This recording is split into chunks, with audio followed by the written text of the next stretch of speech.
places in Tennessee so haunted, locals don't even whisper their names after dark. From battlefields soaked in blood to grand mansions where the past still walks the halls, these are the sites where history and horror intertwine. Every corner hides a story of love, tragedy, revenge, and the spirits that refuse to fade. Tonight, we'll travel across the volunteer state to uncover 15 of its most chilling locations. If you're brave enough to keep watching.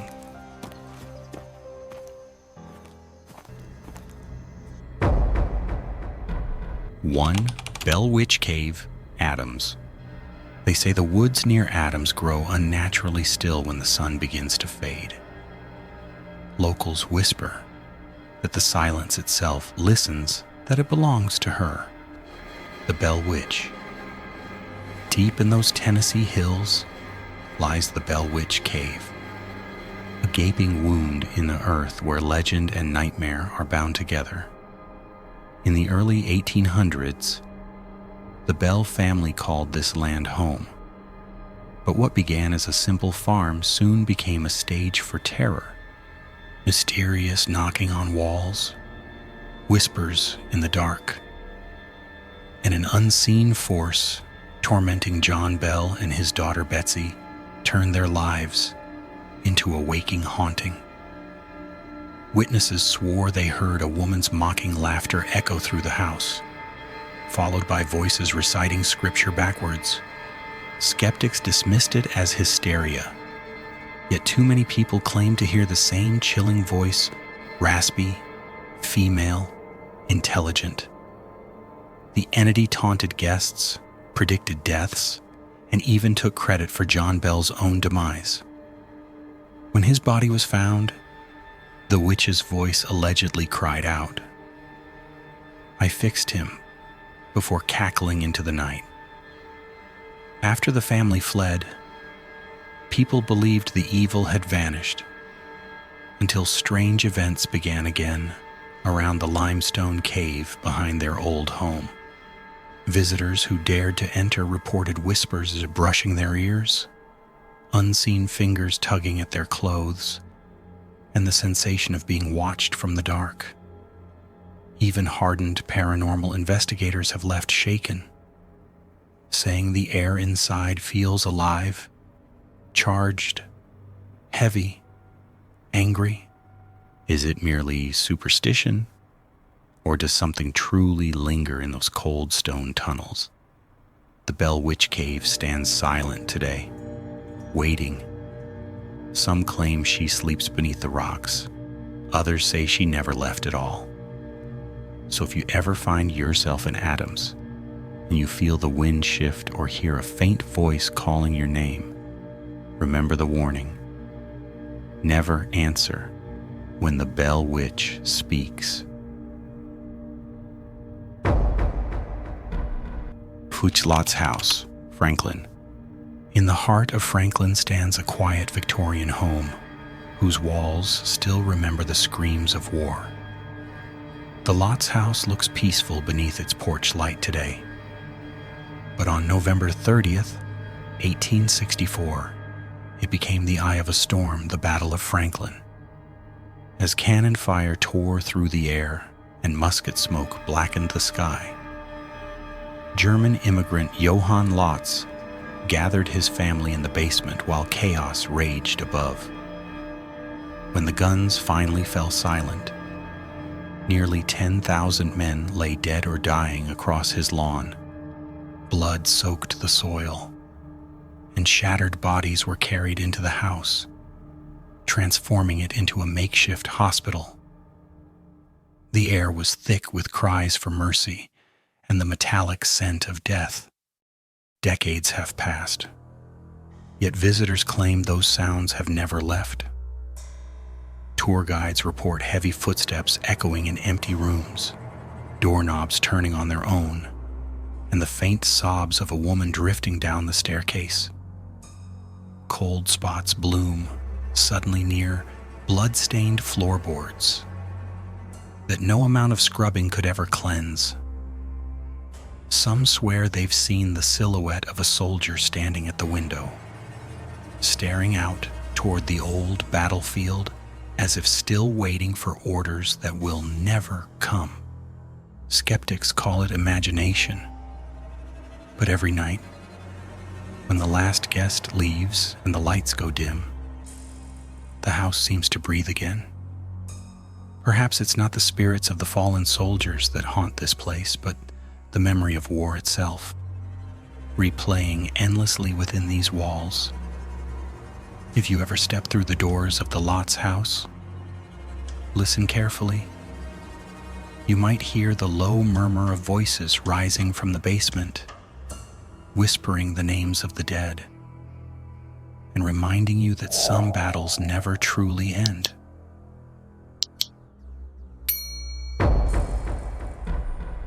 Three, the Hermitage, Nashville. By day, the Hermitage gleams with southern charm, a grand plantation that once belonged to President Andrew Jackson. But when the sun sinks below the Tennessee horizon, the estate changes. The air turns colder, the corridors breathe, and the silence grows too thick to be natural. For nearly 2 centuries, whispers have surrounded this mansion. Rumors of footsteps pacing empty halls, candle flames flickering to unseen breath, and doors opening as if welcoming someone who no longer lives. Staff members tell of chandeliers swaying without wind and music echoing faintly from rooms long abandoned. Some say it's Jackson himself who never left. Guests have reported seeing a tall figure in an old military coat near the main staircase, his boots striking the floor in perfect rhythm as if still inspecting his troops. Others speak of Rachel, his beloved wife, wandering the gardens in her white gown, searching endlessly for her husband. Even the family cemetery carries an unnatural stillness. Visitors have felt a sudden chill or heard soft weeping by her tomb. During lantern-lit tours, guides sometimes pause mid-sentence, claiming they hear faint laughter or the rustle of silk moving just behind them. The Hermitage is more than a monument, it's a conversation between the living and the dead. Whether it's the restless spirit of a president, the devotion of a mourning wife, or simply the echo of history refusing to fade. No one can say for certain, but if you walk its corridors at night, with only the moonlight to guide you, you might feel a presence step beside you and realize that some legacies refuse to rest in peace.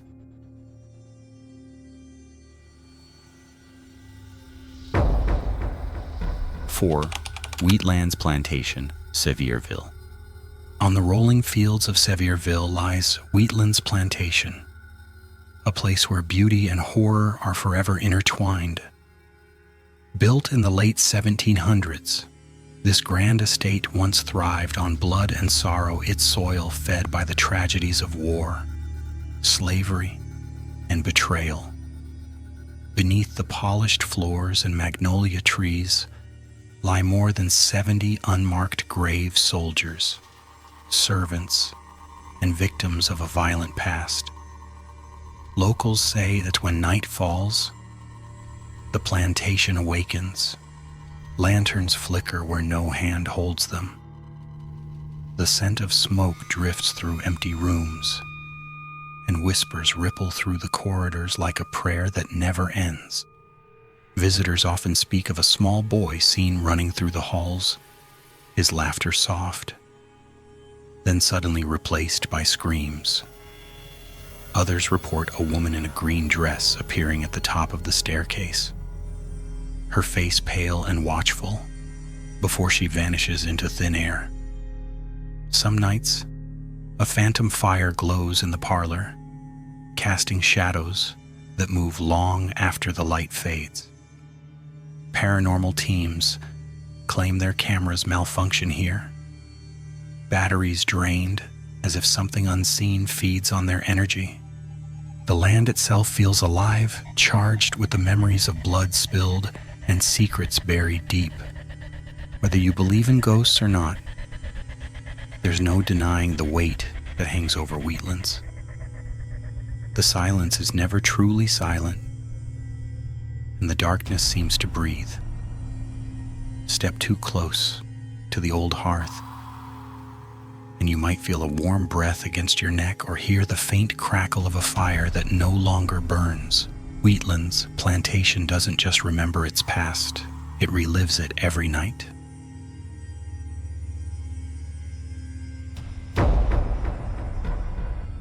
Five, Carnton Mansion, Franklin.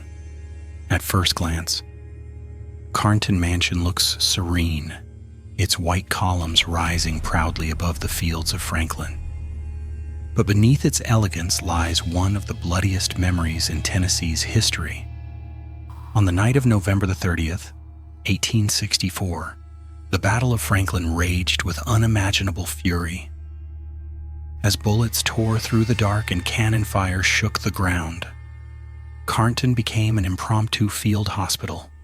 Inside, surgeons worked frantically, their tables slick with blood, the floors soaked crimson. By dawn, nearly 10,000 soldiers were dead or wounded, and the bodies of Confederate generals lay lined across the back porch. Today, those who enter the mansion say it still remembers. Visitors describe hearing the groans of unseen men echoing down the halls, the soft rustle of nurses' skirts brushing past in the candlelight. In one upstairs bedroom, bloodstains remain embedded in the wood. No amount of scrubbing or sanding could erase them. Guides have reported seeing a woman in a dark dress gazing out a window toward the cemetery, where nearly 500 soldiers now rest. The air there feels heavy, as if the house itself mourns what it once witnessed. Some believe the spirits at Carnton do not haunt out of malice, but out of duty guarding the place where they fell, waiting for peace that never came. Stand quietly in the moonlit garden, and you might hear a whisper of orders shouted long ago, or the soft, weary sigh of a soul still standing watch. Carnton isn't just haunted by ghosts, it's haunted by remembrance.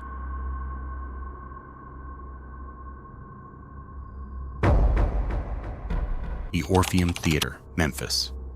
Under the dazzling lights of Beale Street, the Orpheum Theater glows with vintage charm, a palace of music and laughter by day, but a stage for shadows by night. For nearly a century, audiences have filled its velvet seats, yet one seat in particular, C5, remains forever reserved for someone who never left. They call her Mary, a little girl in a blue dress who died tragically in a streetcar accident near the theater in the 1920s. Ever since, her playful spirit has made the Orpheum her eternal playground. Stagehands tell of faint giggles drifting from the balcony when no one is there, of doors slamming backstage and piano keys pressing themselves during rehearsals. The ghost light, meant to keep the stage from total darkness, sometimes flickers wildly, as if someone is dancing just beyond the edge of sight. Performers have felt invisible fingers tug their costumes, or heard a child's whisper calling their name in the empty wings. Even the security footage has shown a small shadow darting across the stage, vanishing before it reaches the curtain. But there's something oddly gentle about Mary's presence. Some say she claps during performances she enjoys. Others swear they've seen her sitting perfectly still, watching with a faint smile. The Orpheum doesn't fear her, it honors her, leaving her seat untouched. Still, when the house lights fade and the theater grows silent, that's when you feel it, a chill sweeping down the aisle, the echo of childish laughter rising through the dark. At the Orpheum Theater, the show never truly ends, and Mary never misses a performance.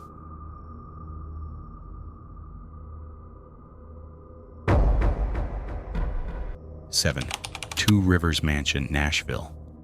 On the quiet outskirts of Nashville, Two Rivers Mansion rises like a memory trapped in time, elegant by daylight, unnervingly alive after dark.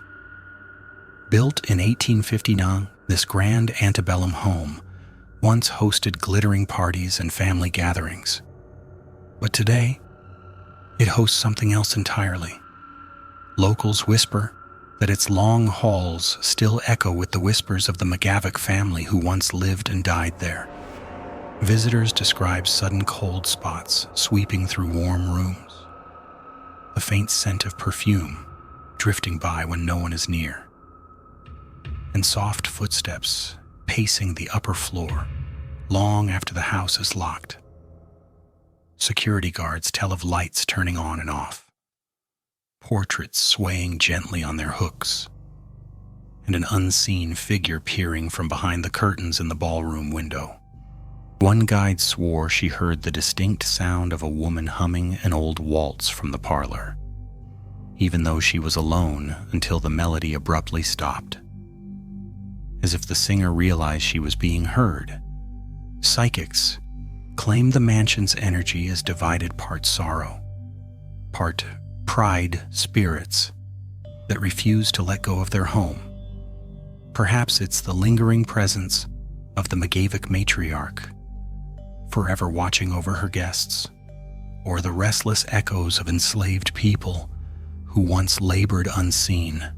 Whatever dwells inside Two Rivers Mansion does not seek to frighten, but to remind.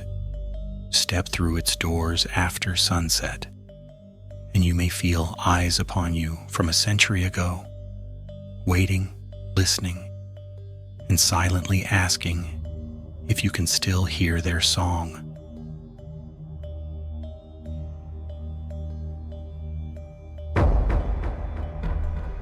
8. Brushy Mountain State Penitentiary, Petros.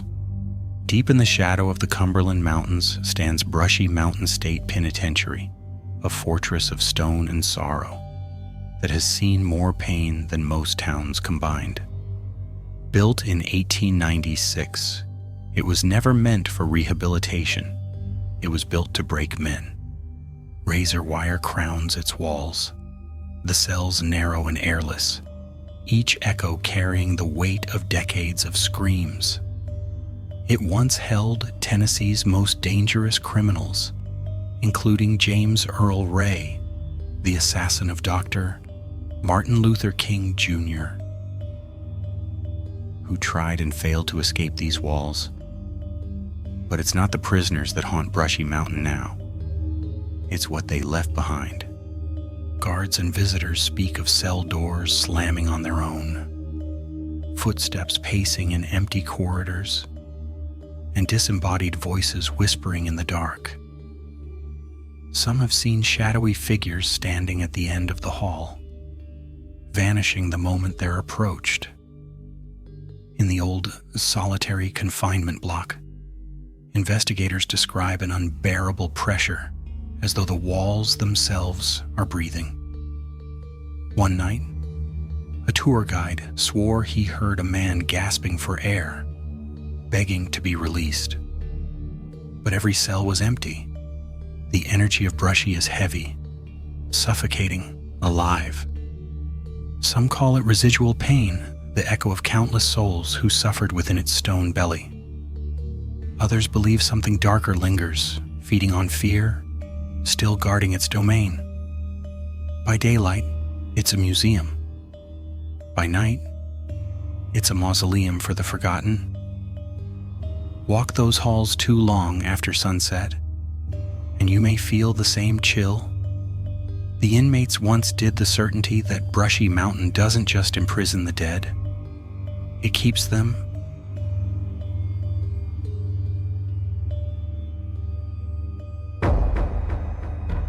9.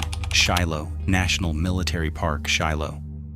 In the quiet fields of Shiloh, where wildflowers sway and the Tennessee River glitters in the sun, the earth still remembers the screams of war. On April 6, 1862, this peaceful land became a slaughterhouse. The Battle of Shiloh. In just 2 days, over 23,000 soldiers were killed or wounded, their blood soaking the soil so deeply that the ground itself seemed to cry. Locals called one pond Bloody Pond, after the wounded crawled to its edge to drink and died in its waters, staining it red. Today, when mist rolls across the fields, some say you can still see the faint outline of soldiers kneeling by that pond, their reflection shimmering beside your own. Visitors have reported hearing the distant roll of drums at dusk, the metallic clang of sabers, and ghostly bugle calls floating through the fog. Others swear they've seen spectral campfires flicker among the trees, only to vanish as they approach. Rangers patrolling the park after dark often refuse to go alone. Too many have heard whispered prayers or the labored breathing of unseen men trudging through the underbrush. Even the animals seem to sense it, going still and silent, as if the air itself carries the weight of memory. Shiloh is more than a battlefield, it's a wound that never closed. Beneath every blade of grass lies the echo of a heartbeat, every gust of wind a sigh from the fallen. And if you stand by Bloody Pond under a moonless sky, you might feel it too, the cold touch of history, reaching up from the soil, reminding you that peace here is only an illusion.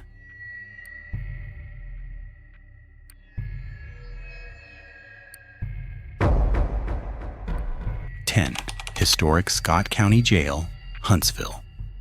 In the small mountain town of Huntsville, a squat brick building stands against the night the historic Scott County Jail. From the outside, it looks harmless, almost quaint. But inside, behind the iron bars and creaking doors, lies a darkness that has refused to die. Built in 1904, this jail once held the county's most violent criminals, men and women condemned for murder, betrayal, and desperation.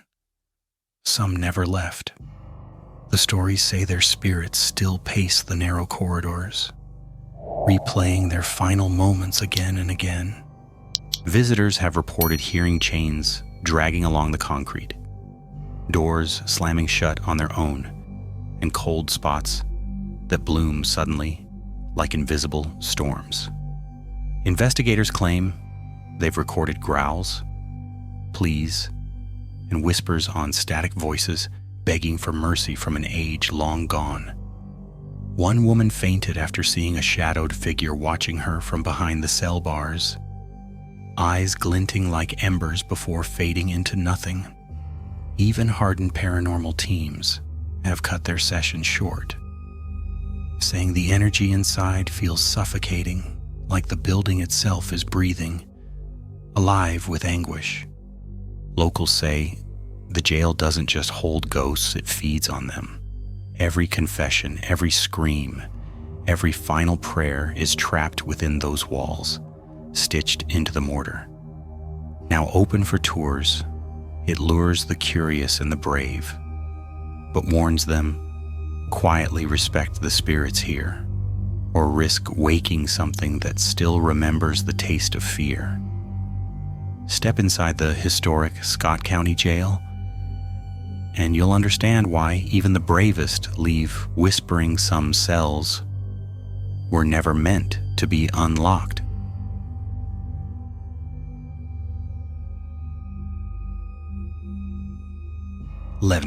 Thomas House Hotel, Red Boiling Springs. Hidden deep in the hills of Red Boiling Springs, the Thomas House Hotel sits like a relic from another century, a grand southern inn draped in charm by day and cloaked in dread by night.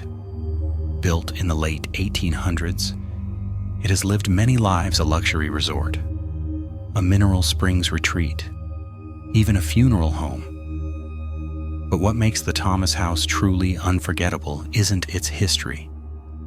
It's the restless spirits that refuse to check out. Guests have reported waking to the sound of footsteps pacing just outside their doors, only to find the hallway empty. Doors open on their own. Cold drafts sweep across warm rooms, and laughter drifts from the ballroom where no music plays. Some say the ghost of a young girl still roams the upper floor, forever searching for her parents who perished in a fire. Others speak of a dark male presence in the basement, something heavy, watching, feeding on fear. Paranormal investigators have captured strange figures on infrared cameras, and one guest claimed her bed shook violently at 3 a.m. before a deep voice whispered her name. Locals say the Thomas House sits on a convergence of natural limestone and underground springs energy that amplifies whatever lingers there. Perhaps that's why the spirits never rest. Those who stay overnight often leave with the same uneasy feeling that the house knows who you are, and that when you leave, a part of you stays behind.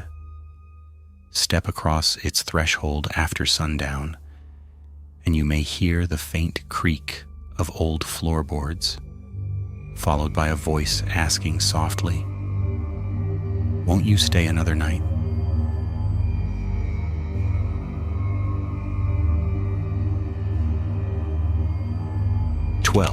Bethesda Church and Cemetery, Morristown. At the edge of Morristown, half hidden by the trees, stands Bethesda Church, a small brick chapel surrounded by ancient gravestones tilting in the earth. By daylight, it feels forgotten, a relic of faith and time. But when the moon rises over those cracked tombs, the silence deepens into something alive. Locals whisper that Bethesda isn't just a resting place, it's a crossroads between the living and the dead. Visitors who dare to enter after dark describe ghostly lantern lights weaving between the headstones, and the faint murmur of men in prayer, a soldier's cadence echoing from nowhere. Some say they've seen a spectral figure in a tattered gray uniform kneeling at a grave, his lips moving in silence before fading into the mist. Others hear the low hum of hymns drifting from the chapel, though its doors are locked and its pews long empty. Paranormal investigators report their equipment malfunctioning here, voices caught on recorders whispering names lost to time. The air around Bethesda feels heavy with memory of war, of devotion, of lives cut short. And yet, there's a strange peace in that darkness, as if the dead are not angry, only lonely. Stand quietly among the graves, and you might feel a chill at your back, or hear a soft sigh on the wind. Maybe it's warning you to leave, or maybe it's just saying hello from the other side.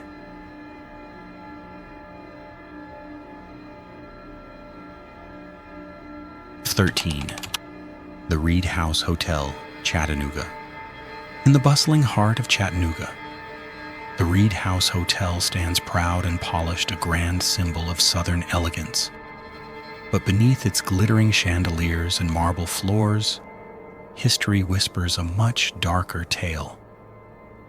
Built in 1872 on the ashes of a Civil War hospital, the hotel has seen tragedy, death, and despair. And at the center of its legend lies room 311, a place so haunted that even seasoned travelers hesitate to step inside. They say a young woman named Annalisa Netherly met her end there in the 1920s, betrayed, humiliated, and murdered by a jealous lover. Guests who stay in 3111 report hearing her sobbing in the night, the faint drag of satin across the carpet, or the sudden creak of a chair as if someone unseen just sat down. Housekeepers refuse to enter alone. They tell of the water turning on by itself, mirrors fogging with handprints, and a woman's reflection appearing just behind their shoulder. Even with modern renovations, Room 3111 remains frozen in time, its vintage decor and clawfoot tub untouched, preserved for those brave enough to spend the night. But few make it until dawn. The bravest guests say they awoke to find the door rattling violently, a cold breath against their face, and a whisper that didn't come from this world. The Reed House is beautiful. Yes, but beauty here hides sorrow. And if you listen closely at midnight, you might hear Annalisa herself asking the question she never got to finish. Why did you leave me?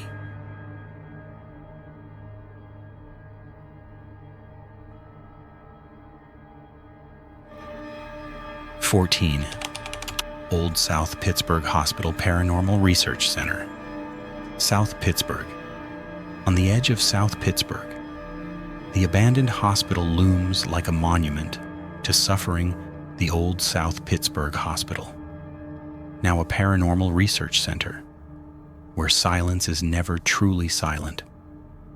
Built in 1959 and shuttered in the late 1990s, it once treated generations of patients. But many never walked back out. Doctors and nurses died within its walls. Patients passed away in pain, and that lingering energy never left.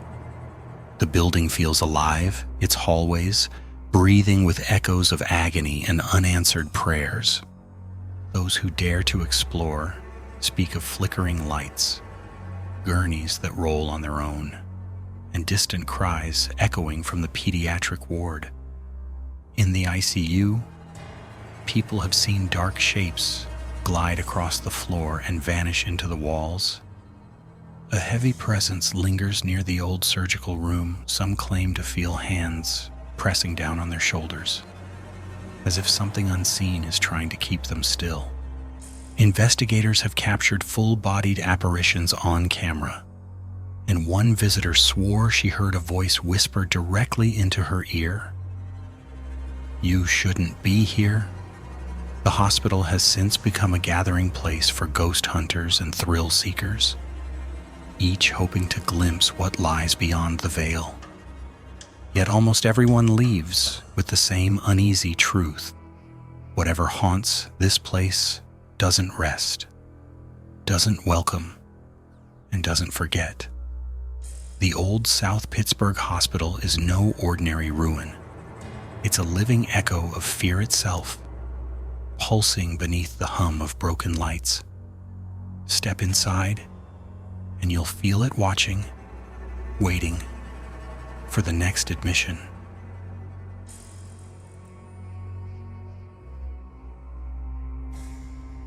The 15 Chattanooga Choo Choo Hotel, Chattanooga. Once a grand railway terminal, now transformed into a hotel. The Chattanooga Choo Choo still hums with the echoes of its past. Built in 1909, it was the heartbeat of the city's rail era, a place of hellos, goodbyes, and countless untold stories. But when the last train departed, something stayed behind. Guests and staff have long whispered of shadows moving through the old terminal, of unseen passengers still waiting for a train that will never come. At night, the corridors fill with strange sounds, footsteps on marble floors, the faint hiss of steam, and the clang of metal wheels rolling on invisible tracks.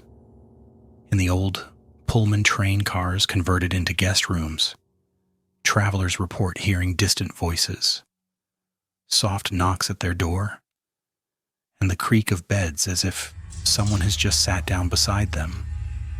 Some claim to see a conductor in an old uniform standing silently on the platform before vanishing into the dark. The energy here isn't malevolent, only restless like a story trying to finish itself.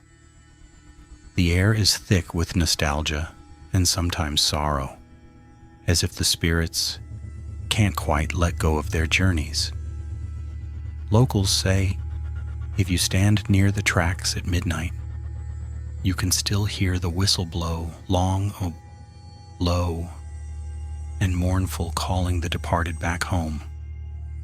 The Chattanooga Choo Choo Hotel may no longer serve trains, but it still carries passengers, just not the kind you can see. The ghosts of Tennessee don't just haunt its past, they're waiting in its present. Every mansion battlefield and forgotten hallway we visited tonight tells a story that refuses to die. But this is only the beginning. The South is filled with more haunted secrets, hidden hospitals, cursed towns, and restless spirits that haven't yet spoken. If you felt a chill tonight, wait until you see what's next. Subscribe, keep the lights low, and join us for the next journey. Because somewhere in America, another ghost is already watching.